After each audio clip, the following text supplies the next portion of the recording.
नमस्कार दोस्तों, मैं डॉक्टर वेंकटेश मुंबई से केएमजेएम का एक छोटा सा सैनिक आप लोगों का फिर से एक बार स्वागत करता हूं आज के इस रूबरू के सेशन में, जहां पर मैं आप लोगों को बताना चाहता हूं कि केएमजेएम ने किस तरीके से एक पीड़ित व्यक्ति की, जो राजस्थान दौसा के रहवासी है, इनकी किस तरीके से मदद की, किस तरीके से इनके प्रॉब्लम को लीगल तरीके से सॉर्ट आउट किया, लीगल तरीके से समस्या को हल किया, और किस तरह एयू स्मॉल फाइनेंस बैंक ने इनकी 1 करोड़ की प्रॉपर्टी को 16 लाख रुपए में नीलाम करने की कोशिश की, और इस पूरी कोशिश को रोक लगा दिया केएमजेएम के हमारे सारे कार्यकर्ताओं ने, और केएमजेएम के आदरणीय श्री राजू मिश्रा जी के मदद से ही ये हो पाया है। तो आइए सुनते हैं सूरज सैनी की जुबानी। साथियों नमस्कार, जय हिंद, वंदे मातरम। आज हमारे सामने जो शख्सियत बैठे हैं सूरज सैनी के दौसा राजस्थान से हैं, और इनका परिचय का क्या बताएं, गरीब आदमी है और इनका किसी बैंक से डिस्प्यूट था और हमारी टीम के संपर्क में आए। अब इन्हीं से बातचीत करते हैं और सुनते हैं सूरज सैनी की जुबानी और इन्हीं की कहानी। धन्यवाद, आपने मेरे को मौका दिया यहाँ बोलने का, आपके साथ बैठने का। और मेरा नाम सूरज सैनी है, मैं दौसा जिले का रहने वाला हूँ और एक छोटी सी फैमिली है। मैंने बिजनेस के लिए एयू बैंक से 2020 में एक लोन लिया था 14,50,000 का, जो लॉकडाउन की वजह से, लॉकडाउन से पहले मेरा रेगुलर चल रहा था अकाउंट, बिल्कुल रेगुलर मैं किस्त दे रहा था प्रॉपर। उसके बाद मैंने एयू बैंक ने मेरे को 2,90,000 रुपये का टॉपअप हो दिया। उसके बाद उसको मैं रेगुलर चल रहा था। उसके बाद लॉकडाउन होने की वजह से मेरा बिजनेस ठप हो गया। मेरे पास अगरबत्ती मैन्युफैक्चरिंग का बिजनेस था, वो प्रॉपर नहीं चल पाने की वजह से मेरा पैसा जमा नहीं करा पाया। एयू बैंक ने मेरे को 2022 में 13/2 का नोटिस दिया। मुझे उस चीज़ का पता नहीं था, मेरे 13/2 नोटिस क्या होता है, वो मैंने जवाब ही नहीं दिया। और एयू बैंक ने मेरे को बिना सूचना, बिना कोई आदेश मेरी प्रॉपर्टी 19 मार्च 2024 में सीज कर दी। उसके बाद मेरे को किसी ने बताया, मैं किसी वकील के पास गया मिलने के लिए, तो उन्होंने मेरे को बोला कि भैया आपके पास कोई ऑप्शन नहीं है, आप ऐसे करो, आप डीआरटी चले जाओ। उसके बाद मैं डीआरटी चला गया। डीआरटी में गया तो मेरे को पता ही नहीं चला, मेरे से 55,000 रुपये वकील ने ले लिया। उसके बाद वकील ने मेरे साथ क्या किया कि मेरे को बोल दिया तेरे को आने की जरूरत नहीं, तेरा काम होता रहेगा, कोई दिक्कत नहीं है, और तुझे एसटीए ला के मैं दे दूंगा। उसके बाद सर उन्होंने क्या किया, मेरा एसटीए भी ला के नहीं दिया मेरे को। एसटीए नहीं लाया तो फिर मैंने उनसे पूछा सर क्या प्रोसेस है, बोला चल रहा है, आपका सेटलमेंट हम करवा देंगे। अब उधर अभी रेगुलर चल रहा है। उसके बाद जब मेरा प्रॉपर्टी किसी बैंक वाले ने मेरे को बताया, वो मिलने वाला था, उसने बताया कि आपकी प्रॉपर्टी सेल पे है, ऑक्शन कर रहे हैं। तो तब मेरा संपर्क सर राजू मिश्रा जी से हुआ।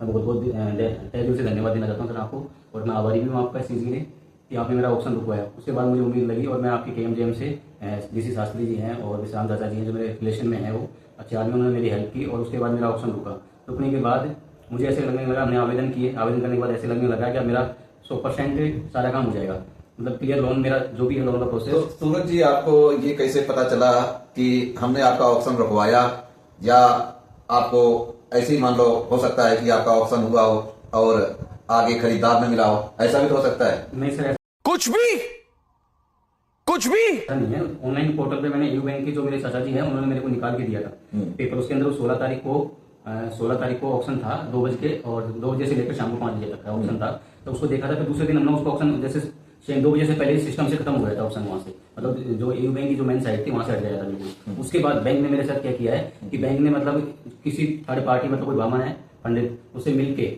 और बिना ऑप्शन मेरा जो प्लॉट था उसको 16 लाख में बेच दिया। हालांकि उसकी कीमत 1 करोड़ रुपए प्लॉट की, तो मेरे को पता ही नहीं चला। उसके बाद किसी मेरे मिलने वाले ने मेरे को बताया कि तेरी प्रॉपर्टी बेच चुके हैं। मैंने हो ही नहीं सकता बिना नोटिस, बिना सूचना मेरे को, मतलब मेरे प्लॉट बेच दे। तो उन्होंने बोला तू जाके ट्राई करते। मैंने मेरी टीम डीसी शास्त्री जी से मैंने बात की,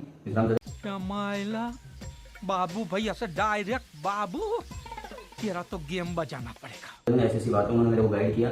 और तहसील जाने के बाद पता चलेगा कि एक्चुअलिटी में हुआ क्या है।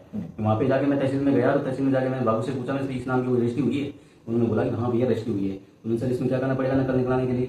मैंने उनको बोला, उन्होंने मेरे को बोला जो गवर्नमेंट का जो चालान है 460 रुपये का 2 कॉपी का, आप कटवा लाओ, मैं आपको हैंड टू हैंड दे दूँ। उन्होंने मेरे को 7 दिन तक बेवकूफ़ बनाया, 7 दिन तक बेवकूफ़ बनाया। लास्ट में जाके मेरे से उन्होंने 100 रुपये लिए, मैंने उनका वीडियो बना लिया।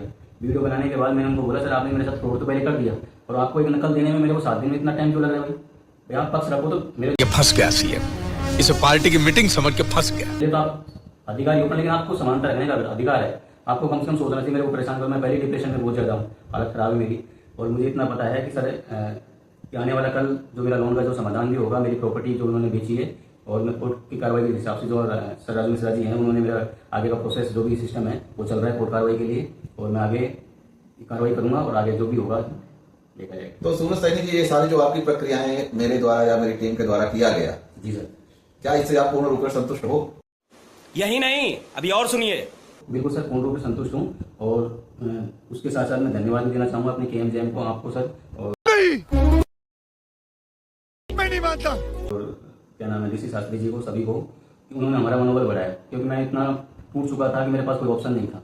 हालांकि अभी भी बैंक वाले मेरे को मतलब प्रॉपर्टी बेचने के बाद लोग वो मेरे से बोलते हैं कि तेरी प्रॉपर्टी चली जाएगी। मैं उनको ये कहना चाहता हूँ भैया ऐसा कुछ भी नहीं है। फ्रॉड किया है तो वो लास्ट में जाके उनको उस चीज़ का मतलब पता रिजल्ट मिलेगा। ऐसी बात नहीं है उन्होंने फ्रॉड किया तो जेल जाएंगे, साफ सी बात ये है, मेन बात ये है सर। कुल मिलाकर के आप केएमजीएम से, किसान मजदूर जागृति मंच की टीम से और उनकी कार्यशैली से आप पूर्ण रूप से सेटिस्फाइड हो? जी सर, जी सर। अब दुकान का कब्जा आपके पास है? सर दुकान का कब्जा मेरे पास में है। लगभग मेरे को 2-3 महीने हो गए लगभग जो दुकान में चला रहा हूँ, 2 महीने समथिंग हो गए। मेरे पापा जी दुकान पे रहते हैं। अच्छा, जो केएमजीएम ने आपको कब्जा के बाद आपको ताला ओपन करवाया, लॉक ओपन करवाया, जी, कानूनी रूप से ही करवाया? बिल्कुल कानूनी रूप से बकायदा एफआईआर हुई है। डीएम साहब के पास एफआईआर भेजी है, कलेक्टर साहब के पास भेजी है, एसपी साहब के साथ उनके पास और थाने में बकायदा उसके बाद अनलॉक हुआ है। और उसके बाद बैंक के कर्मचारी और जो थर्ड पार्टी जो शर्मा था, वो मतलब जो उसका नाम पूनम वाइफ ऑफ दिनेश जय बैरावास का, वो मेरी दुकान पे प्रशासन को लेकर राठौड़ी में, मेरे पापा जी और मेरी मम्मी जी वहाँ पे दुकान पे थी, दुकान चल रही थी, तो वहाँ पे आके राठौड़ी में धमकाने लगे। मेरे पापा जी हार्ट अटैक के पेशेंट थे, तो कोई ऐसा ही था जो वहाँ पे आया था जो राठौड़ी में, तो उनसे हमने बात की, वो समझाया। फिर सर आपकी गाड़ी पे मैंने 100 नंबर कॉलिंग की। उसके बाद वो पुलिस वाले वहाँ से चले गए। उसके बाद जो पार्टी थी जो कब्जा करने आई थी, पूरा सामान लेके आई थी, वो भी वहाँ से चली गई। तो अगर आपसे भैया मेरा मुंह से निकल गई, मेरी जबान टूट गई यार। क्या कर रहा है, क्या कर रहा है, क्या कर रहा है, कर क्या रहा है, कर क्या? ये कहे कि आप लोगों के लिए, आमजन के लिए क्या संदेश देना चाहोगे? मैं आमजन मेरे साथ अन्याय हुआ है, मेरे साथ अन्याय हुआ है और मैं अब किसी के साथ अन्याय नहीं होने दूंगा। के लिए ये संदेश देना चाहता हूँ, किसी से डरे ना। बैंक वाले जो अपने साथ फ्रॉड कर रहे हैं, और बैंक वाले को कभी भी अपना लीक नहीं दे। बैंक अगर बैंक कर्मचारी आपके पास मिसबिहेव कर रहा है तो उसको कंप्लेन करे, या फिर जो भी है मतलब बैंक के खिलाफ कार्रवाई करे, कोर्ट में जाए, कहीं भी जाए, पर लेकिन करना चाहिए उनके खिलाफ। केएमजीएम के लिए आप क्या कहना चाहोगे?